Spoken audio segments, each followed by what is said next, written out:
Hello again. So, Call It Dreaming.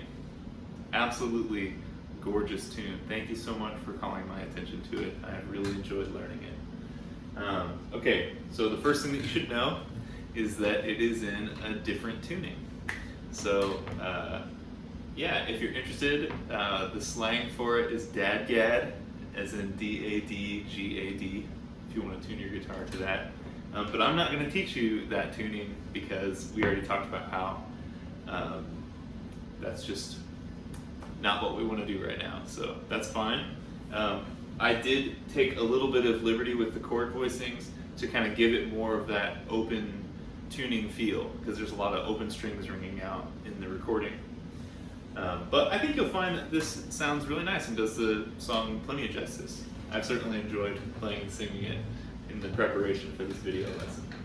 So the chords are pretty simple chords. We're going to make some small modifications to them. So we've got E, capo on 1, sorry. So we've got E. Now the next chord that you're going to make is going to be A, but, and this is true for basically all the chords we're going to do, we're going to leave the E string and the B string open. So we get this ringing over everything that we're doing. And that kind of gives it that sort of devotional, emotional quality, I think. Anyway, yeah, and E and A, we're just going to call those chords E and A, even though the A is, we're leaving the B and E open. That's the backbone of the song. Now, one thing that I want you to notice here, and this is going to be important for keeping that kind of sustaining quality going while you play, is that I'm going to leave this index finger from the E chord down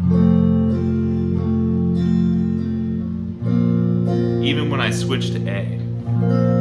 So I've got two fingers on the G string. I've got my ring finger and I've got my index finger. And the only reason for that is because I don't want any break in the sustain between the notes. It just sounds so much better that way.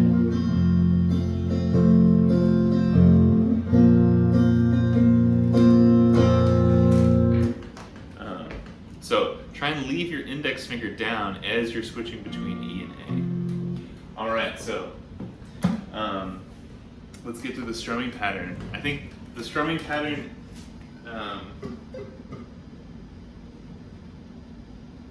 it's not too difficult actually. You can use a pick if you want. I will tell you, it sounds much more, mellow and nice to just use your fingers. I'll show you with the pick first. Excuse me, because it's a little more explicit, and then I'll show you with the fingers. So it's down, up, up, down.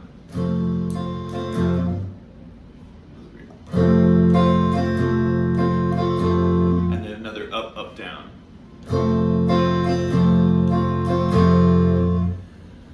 You could do that for each chord.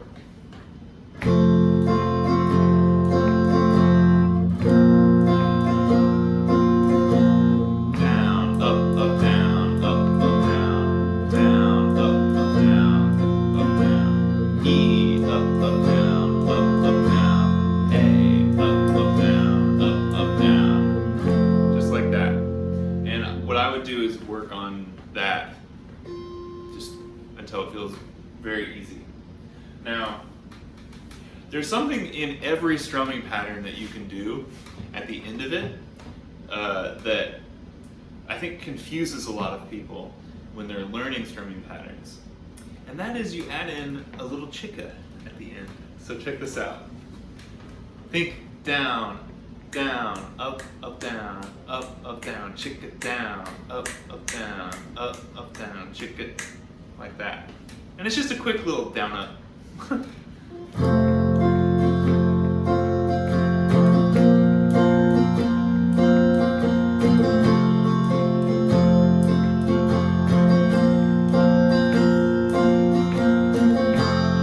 And it adds so much, I think. But think of it as sort of an extra component, not essential. Now the thing about the little chicka thing is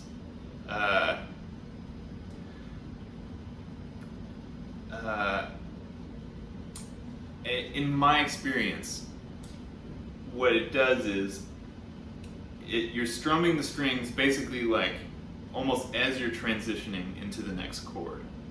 So what you get is a little bit of motion between the chords.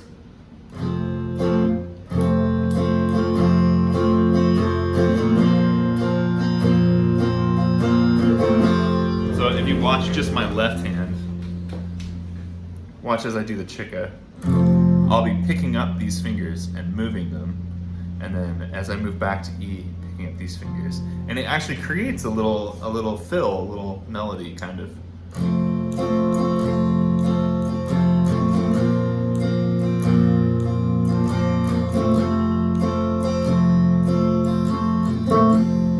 Oops. You can hear that.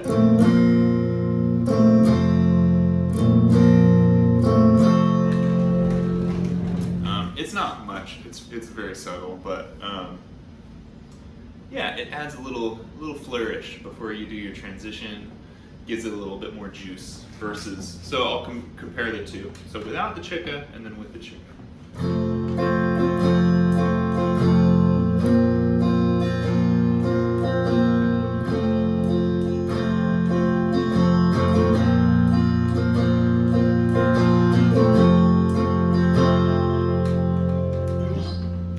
There's a little bit more motion, a little bit more juice.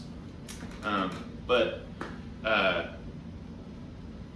I want you to consider it as not the essence of the strumming pattern. And the reason I say that is because what you'll find is, if you pay attention, that basically every strumming pattern, especially strumming patterns with a pick, have that little chicka right at the end.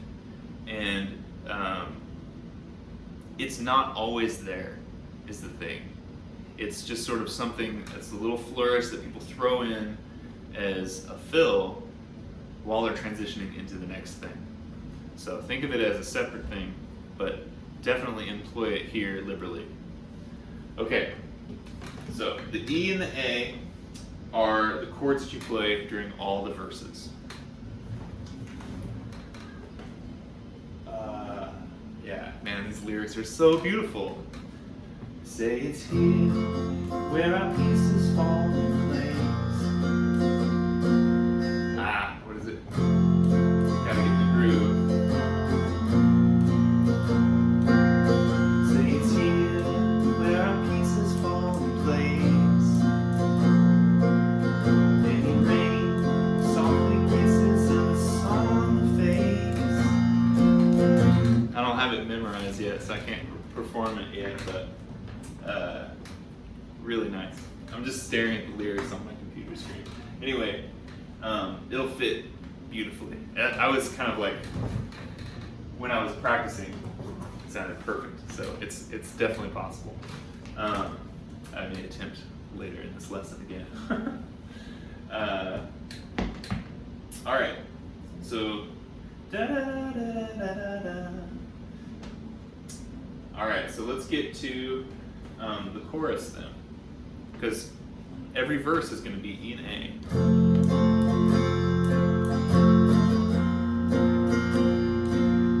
Where the sun isn't always sinking fast, every night knows how long it's supposed to last. When the time of our lives is all we have, we get a chance to say before we ease away, for all the love you left behind, you can have mine.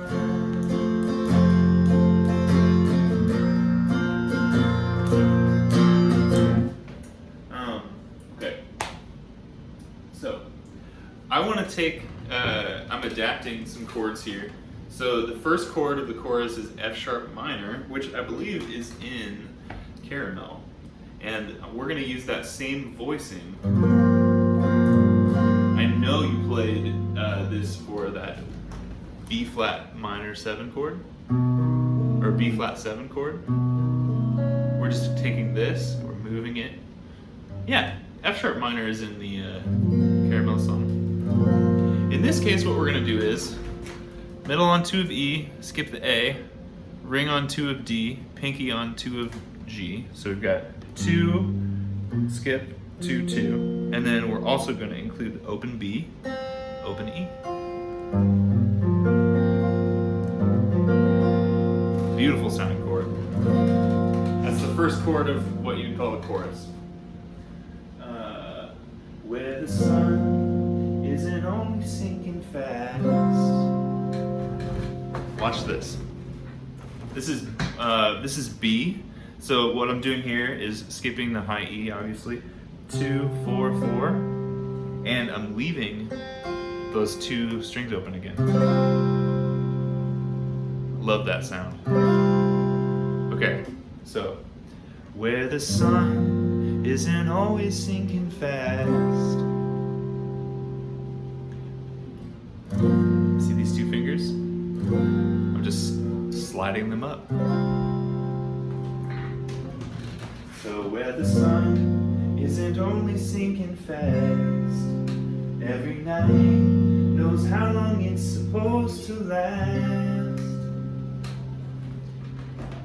Now we're gonna play G sharp minor, where the time of our life is all we have. So we go G sharp minor, so it's gonna be the same as the first minor chord we played. So 4, skip 4, 4, and then open. And then you can play C sharp minor a couple different ways. You can play it like a typical bar chord, if you like, or you can leave those bottom 2 strings open. So it'd be 4, 6, 6, open, open. Either way is fine. I'm gonna keep the open strings for continuity, but I do think that adds some nice stuff. How about this? I will give you a demonstration of each. So, every night knows how long it's supposed to last, where the time of our life is all we have. Da, da, da, da, da, da. Okay, that's with the open strings. Every night knows how long it's supposed to last, where the time of our life is all we have, and it's supposed to. Not a huge difference, but just wanted to throw that out there. Okay, now if we get a chance to say, we do the same thing kind of 3 times in a row. So this is all just A. You might even try just fingering this A with these fingers, so you can make that switch quickly. I know that little strategies like that can help. That's all that is. And you just do that 3 times and then say, you can have mine.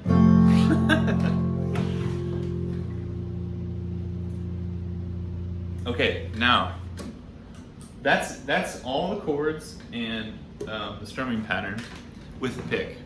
Let's talk about how to play it without a pick, because it's a little bit more mellow and I feel like it fits the Iron and Wine vibe a little bit. I think he plays it without a pick, even though he's in a different tuning. The tone is drastically different with or without a pick.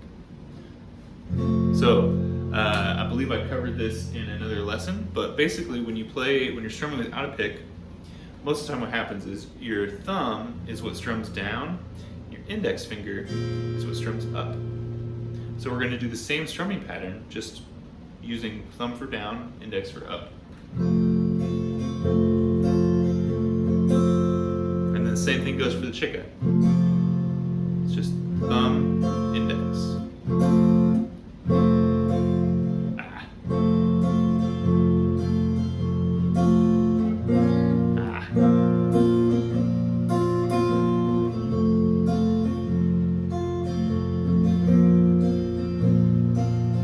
Da da da, da da da da da da da da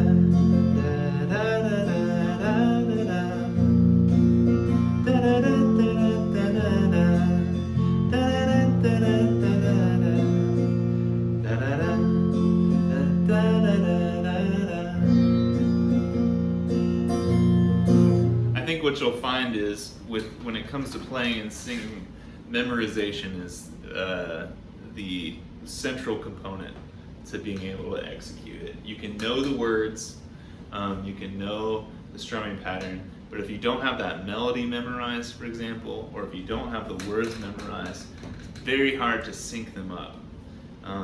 You have to have all the components at basically an unconscious level of memorization, so you don't have to think about them when you're reciting them. And then you have to practice the combination of those things as its own independent thing. I'm sure you've realized this because you've learned a lot of songs already. But that's what you're seeing from me right here is I don't have these components memorized, and I'm struggling to kind of sync them all up, even though I kind of understand, because I wouldn't sing the melody the same way the lead singer does. I have a different inclination, so I'm kind of fighting that. But his way is awesome. Okay, so that's how you would do it. I'm gonna try it one last time. Say it's here, where our pieces fall in place. We can feel, 'cause the feeling's fine to betray. Where our water isn't hidden, we can burn and be forgiven.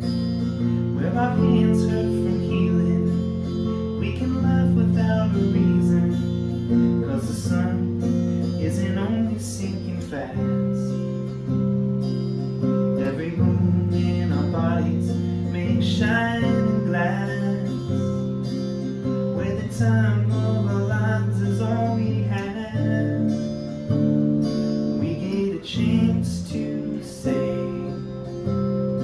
before we ease away,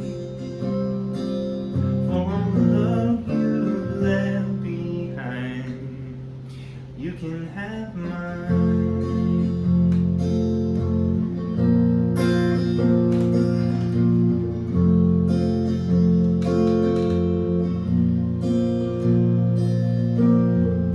I know it shows just a random verse, but that's a pretty good example, yeah. It wasn't perfect, but the thing is what you're kind of feeling for are places where your singing and your strumming match up. And it's okay to take a break in the strumming to see where it, how should I say this? It's okay to wait in your strumming, to stop strumming for a second, so that your next strum will match up with something and kind of get you back on that train again. That's called listening.